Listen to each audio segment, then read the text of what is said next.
20 মাস হচ্ছে হাসান আরিফের ছেলে অ্যাডিকশনের কারণে রিহ্যাবে ছিল। লাইট হাউস নামে উত্তরাতে একটা রিহ্যাব সেন্টার আছে, সেখানে মোয়াজ ছিল 20 মাস।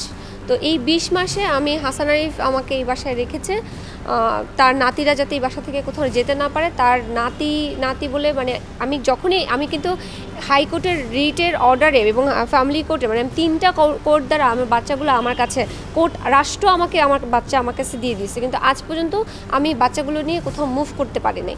এই বাচ্চাগুলো এরা এখানেই আটকে রাখছে। তো আমাকে যেহেতু বাচ্চাগুলো এখানে রাখছে, আমাকেও এখানে বাধ্যগত হয়ে থাকতে হয়েছে। আমি এখানেই থাকছি। মোয়াজ আসছে এই হলো আমি যখন সুইজারল্যান্ড থেকে ব্যাক করলাম, এই 6-7 মাস ধরে আসছে। আর এই আসার পর থেকে তার প্রথমত ওই মেয়েটাকে মারধর করলো, ওই মেয়েটার ডিভোর্স দিয়ে দিল। এরপরে আমার সাথে শুরু হলো রিম্যারেজ করবে, বিয়ে করবে, হাসান আরিফ শাড়ি কিনে দেয়া, এই করা সে করে এগুলি করতেছিল। এরপরে হচ্ছে সে আমাকে মুখে বলতেছে বিয়ে করবে, কিন্তু বিয়ে করছে না, কিন্তু আমাকে সে ওই ব্যাড টাচগুলো করছে। যখন আমাকে ব্যাড টাচ করতে আসে, আমি তাকে বাধা দিই, তখন সে হচ্ছে আমাকে ফিজিক্যালি ইনজুর করে। আর যদি আমি বাধা দিতে পুরোপুরিভাবে না পারি, তখন হচ্ছে আমি ওই ব্যাড টাচের শিকার হই। তো এগুলোই হয়ে আসছে। তো এর মধ্যে তো চললো আন্দোলন আপনারা দেখেছেন, আমি রাজপথেই ছিলাম। তো আন্দোলন করতেছি, এদিকে মোয়াজ মানে হাসান আরিফের ফ্যামিলির এই অবস্থা। আমাকে কি করলো, আন্দোলনের সময় আমি 12 নম্বরের বাসাতে আইসোলেটেড। তারা মনে করেছে আওয়ামী লীগ আমাকে মেরে ফেলবে, তো তারা কোনোভাবে আমার সাথে আর ওই আন্দোলন সময়কালীন সময়টাতে আমার সাথে যোগাযোগ রাখে নাই। তো 8ই আগস্ট হচ্ছে আমার জন্মদিন, সেই দিন হচ্ছে আমি এই বাসায় আসলাম এবং তার হচ্ছে শপথ গ্রহণের তারিখ ছিল। তো সেদিন সে শপথ গ্রহণ করলো।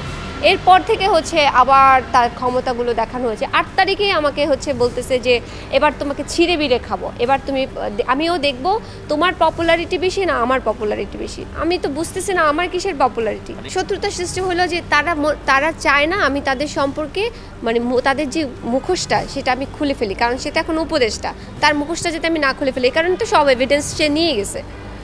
তারা যে কোনোভাবে আমাকে আটকে রাখতে চায়। এই তথ্যগুলো আমার একতরফা না শুনে আমি যে তথ্যগুলো আপনাদেরকে দিচ্ছি, কাইন্ডলি তাদের কাছ থেকে জানেন যে এই মেয়েটা যা বলছে এটা সত্যতা কী কী। আমি অবশ্যই বিচার চাই। আমি এতদিন বলতে পারি না, স্বৈরাচার শাসক থাকাকালীন আমাকে কেউ সহযোগিতা করে নাই। আমি এই থানায় না হলেও 100 বার আসছি, এই থানার মানুষ আমাকে সহযোগিতা করে না। আমি এখান থেকে লাভ দিতে নিছি, কেউ আমাকে সাহায্য করে। আমার বাচ্চাটাকে আটকে রাখছে। দেখবেন আমি বছরের পর কত মাস ধরে আমি এই বাসার সামনে বাচ্চাটাকে কোলে নিয়ে কাঁদছি যে আমার বাচ্চাটাকে রিসিভ করো। ওরা বাচ্চাটাকে রিসিভ করে নাই, সেই বাচ্চাটাকে ওরা আটকায় রাখছে। যে বাচ্চাটাকে ওরা কারাগারে দিছে, ওই বাচ্চাটা মেয়ে বাচ্চা বলে ওরা নিতে চায় নাই, সেই বাচ্চাটাকে এখন আটকে রেখে আমাকে ব্ল্যাকমেল করতেছে যাতে আমি মামলাটা তুলে নেই। আমি নিজের ছুরি দিয়ে নিজের মাথায় আঘাত কিভাবে করব? নিজের মাথায় নিজে আঘাত করলাম। পিঠে কামড় কিভাবে আমি দিলাম? আমি কি ভ্যাম্পায়ার? পিঠে আমি কিভাবে নিজে কামড় দিলাম? আশ্চর্য কথাবার্তা এগুলি। কি মানে এই কথাবার্তা আপনারা কেন শোনেন? একজন পাগলের নেশাখোরের কথাবার্তা। আর আপনারা CCTV please check the CCTV footage check করেন, কে কাকে মেরেছে। আমি নিজে মারবো? অসংখ্য কামড়ের ছবি আমি ফেসবুকে দিয়েছি। এই কামড়গুলোকে আমি আমাকে দিয়েছি? বলেন তো, ওনাকে জিজ্ঞেস করেন আমার ঘাড় কি ঘুরে যায়? আমি কি পেছনে আমি কামড় দিয়েছি? এই অদ্ভুত কথাগুলো আপনারা কেন শোনেন?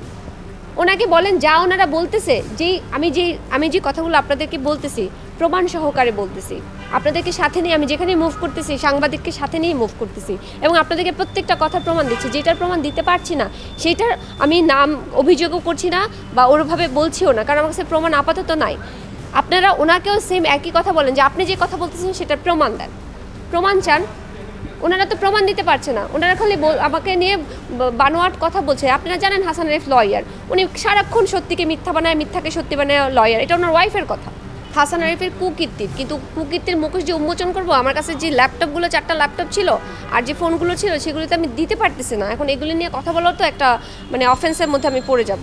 আমি কিছু ডকুমেন্টস আগে কালেক্ট করি, আমার ওই ফেসবুকটা ওদের কন্ট্রোলে নিয়ে নিয়েছে।